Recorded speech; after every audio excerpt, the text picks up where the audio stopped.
Yes, I'm doing well and I'm proud that I'm here right now, despite of all the problems that I face.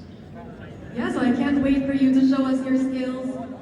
So your question is, what do you want people to remember about JP?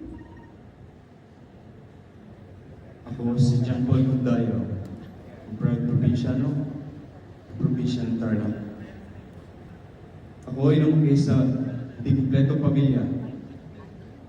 At ako ay lumaki sa probinsya. Masasabi ko na nag-alaga sa akin. Sa murang edad, nagtrabaho ko bilang construction worker. Napakahirap. Pero dahil dito, nagkaroon ako ng dedikasyon, determinasyon, disiplina sa sarili. Gusto kong maalala ng mga kabataan na may isang probinsyano tumayo sa sarili.